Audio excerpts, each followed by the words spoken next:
Shalom Bapak Ibu Saudara sekalian yang dikasihi Tuhan. Selamat pagi. Mengucap syukur untuk kebaikan Tuhan di dalam kehidupan kita, di mana Ia masih memberikan kita kepercayaan untuk melanjutkan kehidupan ini. Dan oleh karena itu saudara, mari ketika kita melanjutkan hidup kita, melakukan seluruh aktivitas kita, mari kita memohon supaya Tuhan berkenan untuk memimpin, menuntun kita, sehingga hidup kita menjadi hidup yang berkenan di hadapan Tuhan. Saudara, mari kita satukan hati. Sebelum kita akan membaca dan merenungkan firman Tuhan, mari kita berdoa. Tuhan, terima kasih untuk pagi ini. Engkau telah membangunkan kami dalam keadaan yang baik. Anugerah Tuhan bersama dengan kami. Pagi ini kami hendak membaca merenungkan firman-Mu. Tuhan, tolonglah kami. Biarlah firman yang kami baca boleh menjadi terang bagi hati kami, menguasai hidup kami untuk berjalan di tengah kegelapan dunia ini. Tuhan, tolonglah kami. Kami berdoa di dalam nama Tuhan Yesus. Amin. Saudara sekalian yang dikasihi Tuhan, pada pagi ini saya ingin mengajak kita sekalian untuk memperhatikan satu bagian firman Tuhan yang terambil dari surat 1 Yohanes pasal yang ke-5 ayat yang ke-14. Mari saudara kita perhatikan, saya akan bacakan demikian firman Tuhan. Dan inilah keberanian percaya kita kepadanya, yaitu bahwa Ia mengabulkan doa kita, jikalau kita meminta sesuatu kepadanya menurut kehendak-Nya. Sampai di sini kita membaca firman Tuhan. Nah, saudara sekalian kasih Tuhan, mengapa Allah tidak menyembuhkan setiap orang yang meminta kesembuhan darinya?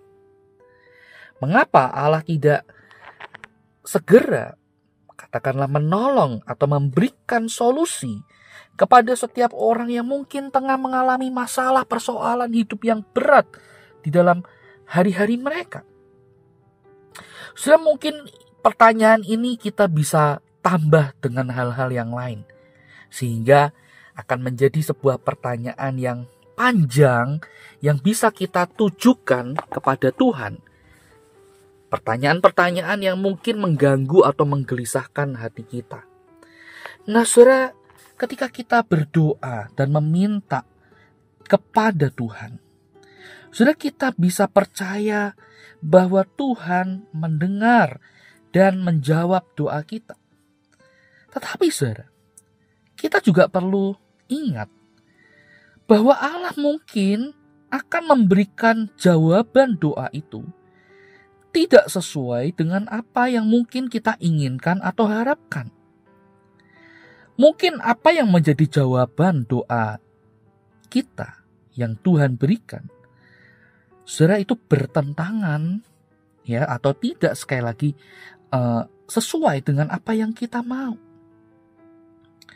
Nah, tentu ini akan menjadi sebuah hal yang menggelisahkan kita, tapi di sisi yang lain kita juga bisa melihat hal inilah yang akan mendidik kita, yang akan mendewasakan iman kita. Saudara, Allah selalu menginginkan yang terbaik bagi umatnya. Sebab itulah natur Allah. Allah adalah Allah yang maha kasih.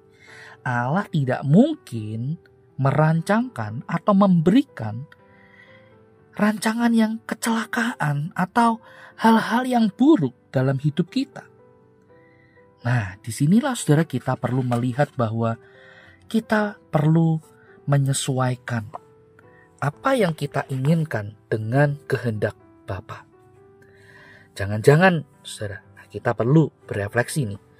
Jangan-jangan apa yang kita inginkan, apa yang kita harapkan, itu bertolak belakang dengan apa yang menjadi kehendak Allah, apa yang menjadi rancangan Allah. Nah, di sini saudara, kita perlu melihat bahwa apapun jawaban doa yang Tuhan berikan dalam hidup kita, kita tetap perlu memegang kebenaran ini, bahwa Allah adalah Allah yang maha kasih, Allah yang tidak mungkin merancangkan yang jelek untuk umatnya, memberikan yang jelek, yang buruk terhadap umatnya. Melainkan Allah adalah Allah yang akan memberikan yang terbaik bagi umatnya, sesuai dengan kehendaknya, sesuai dengan waktunya, sesuai dengan caranya.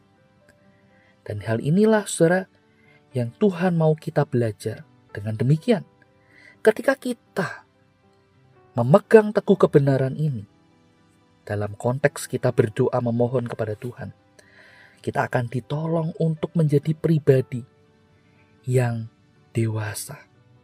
Bukan menjadi pribadi yang egois, yang mau menang sendiri, yang ingin semuanya diturutin.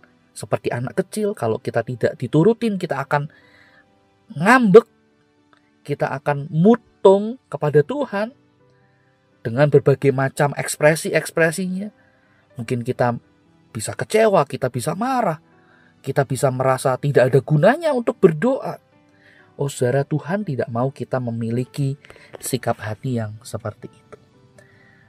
Percaya pada hati Tuhan bahwa Ia adalah kasih.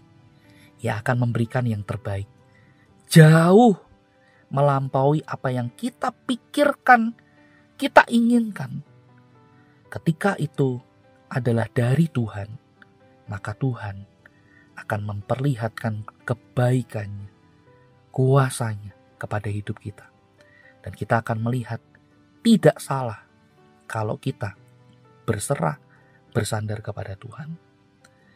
Mari saudara kita belajar untuk melihat bahwa Allah yang kita sembah adalah Allah yang baik, Allah yang tidak pernah keliru dalam hidup kita. Dan mari kita belajar untuk menjadi pribadi yang dewasa di dalam iman kita. Mari kita berdoa. Tuhan, terima kasih untuk firman-Mu yang boleh mengingatkan kami, dan perenungan ini yang juga boleh mengingatkan kami semua betapa Engkau adalah Allah yang penuh kasih, Allah yang tidak akan memberikan yang buruk, yang jelek dalam hidup umat-Mu, melainkan Engkau akan merancangkan yang terbaik, memberikan yang terbaik. Meskipun itu bertolak belakang dengan apa yang kami inginkan. Oleh karena itu Tuhan, ajar kami untuk percaya, untuk mau menjadi pribadi yang dewasa di dalam iman. Tolong kami Tuhan, kami butuh Engkau. Di dalam nama Tuhan Yesus kami berdoa. Amin. Selamat pagi, Tuhan Yesus memberkati kita.